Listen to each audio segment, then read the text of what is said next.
Next type of problems, type 7 problems. To evaluation of integrals of the form integral dx by ax plus b into root of px plus q.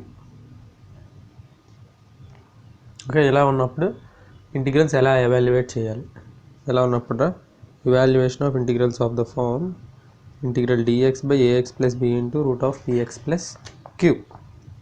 ఇలా ఉన్నప్పుడు ఏం చేస్తామంటే, so working rule is easy. Working rule ఏం చేస్తామంటే, ఇలా ఉన్నప్పుడు we'll put t is equal to root of px plus q. రూట్లో ఏదైతే ఉందో దాని ప్లేస్లో px ప్లస్ q పెట్టి ఇంటిగ్రేట్ చేస్తాం. ఓకేనా, చాలా simple type of problems. First example చూద్దాం. Let us look at example 1. So what is example 1?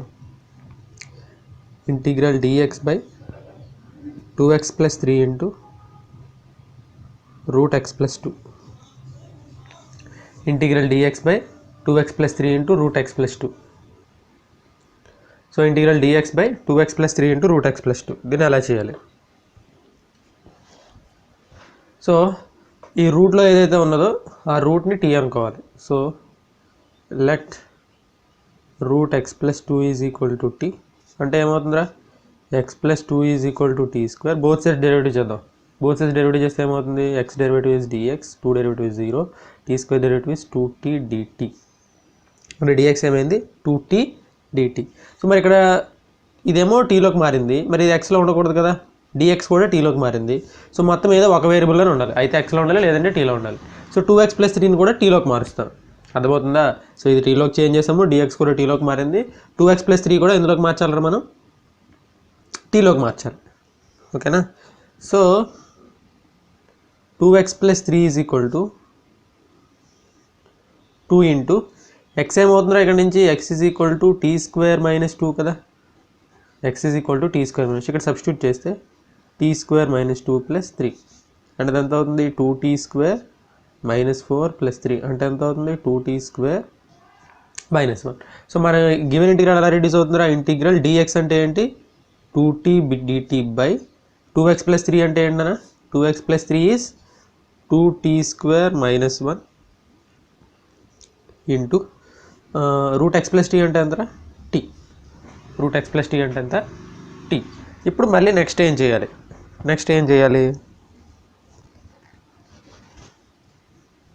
చూడండి అక్కడ ఏం కనిపిస్తుంది, ఏమైనా క్యాన్సిల్ చేయొచ్చా, సో ఈ t క్యాన్సిల్ చేయొచ్చు, 2 బయటికి తీసుకురావచ్చు కదా, integral dt by 2t square minus 1. Next ఏం చేయొచ్చురా, ఈ 2 కూడా కామన్ తీయచ్చు కదా, ఇక్కడ 2 కూడా కామన్ తీస్తే ఏమవుతుంది మనకి, 2 into integral dt by t square minus half by 2. So 2 cancel అయిపోతే మనకి ఏం మిగులుతుంది అక్కడ, integral dt by t square minus half. So ఇది ఏ ఫామ్లోకి తీసుకురావడానికి ట్రై చేయొచ్చు మనం, integral dx by x square minus a square ఫామ్లోకి తీసుకురావడానికి ట్రై చేయొచ్చు, integral dx by x square minus a square. So ఆ ఫామ్లోకి తీసుకుని రావాలంటే ఇది కాన్స్టెంట్ కూడా స్క్వేర్ ఫామ్లో ఉండాలి. సో దాన్ని ఎలా రాస్తానంటే, that is equal to integral dt by t square minus 1/√2 whole square. ఓకేనా, so integral dt by t square minus a square formula ఏంటి, integral dx by x square minus a square is equal to 1/2a log mod x minus a by x plus a plus constant of integration c. ఇది కదా మన formula కదా. So formula apply చేస్తే ఏమవుతుంది, ఇది 1/2a అంటే 1/2 into ఏ ప్లేస్లో ఏముంది, 1/√2 log mod x minus a. x minus a అంటే ఏంట్రా, t minus 1/√2 by okay t plus 1/√2 plus constant of integration c.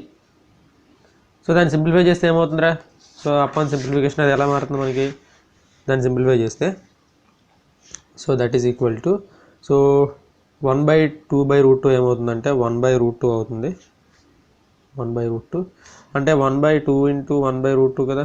So 2 ఏమని రాయొచ్చు, √2 ఇంటూ √2 టూనే మనం రాయొచ్చురా √2 ఇంటూ రూట్ అంటే 1/√2 into √2 into 1/√2.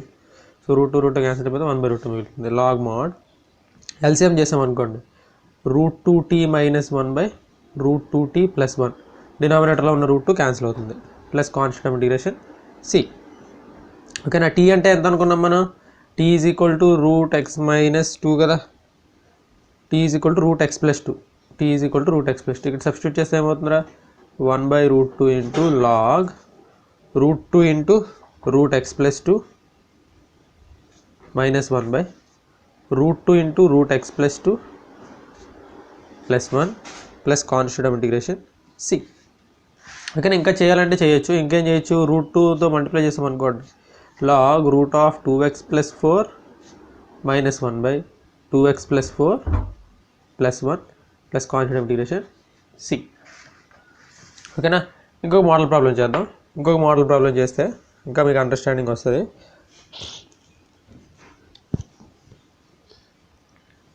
Let us look at one more problem. So ఇంకొక problem చేద్దాం. let us look at another example. So what is that example? Integral dx by x plus 5 into √x+4 integral dx by x plus 5 into √x+4. So first ఏం చేసుకోవాలి ఈ route దగ్గర ఉన్న టర్మ్ని tea అనుకోవాలి. Let √x+4 is equal to t అంటే both sides differentiate చేస్తే ఏమవుతుందిరా x+4 is equal to ముందు t² అంటే డెరివేటివ్ చేస్తే బోత్ సైడ్స్ దీని నుంచి x వాల్యూ ఏమవుతుంది t² మైనస్ 4 దాన్ని అలా ఉంచండి. బోత్ సైడ్స్ డెరివేటివ్ చేస్తే ఏమవుతుందిరా అపాన్ డిఫరెన్షియేషన్ ఇది ఏమవుతుంది x derivative dx t² derivative 2t dt. x+5 ఉంది కదా మరి x+5 ఏమవుతుంది సో ఇది టీలోకి మారింది ఇది కూడా టీలోకి మారింది x+5 కూడా టీలోకి చేంజ్ చేస్తాను. x+5 అంటే x వాల్యూ ఎంత t² మైనస్ 4 ప్లస్ 5 అంటే ఎంత అవుతుందా t² plus 5. So integral dx అంటే ఎంత 2t dt బై x+5 అంటే ఎంత t² ప్లస్ 1 √x+4 అంటే ఎంత t అంటే ఏమైంది టీ క్యాన్సిల్ అయిపోతే 2 into integral dt by 1 plus t² integral dx by 1 plus x² formula ఏంటి మనకి tan ఇన్వర్స్ t కదా. So 2 tan inverse t plus constant of integration C. t అంటే ఏంట్రా మళ్ళీ మనకి t అంటే √x+4 కదా. సబ్స్టిట్యూట్ చేసుకుంటే ఏమవుతుంది this is 2 tan inverse √x+4 plus constant of integration C. ఓకేనా plus constant of integration c. ఇంకా చేయాలంటే మీరు ఒక ప్రాబ్లం హోంవర్క్ చేయండి. ట్రై చేయండి. Okay do one problem homework ఏం చేస్తారంటే integral dx by x+2 into √x+1 ఓకేనా. Integral dx by √x+2 into √x+1. So దీనికి ఆన్సర్ ఎంత వస్తుందంటే దానికి answer 2 tan inverse √x+1 plus constant of integration c. So easy type of problems. ఓకేనా.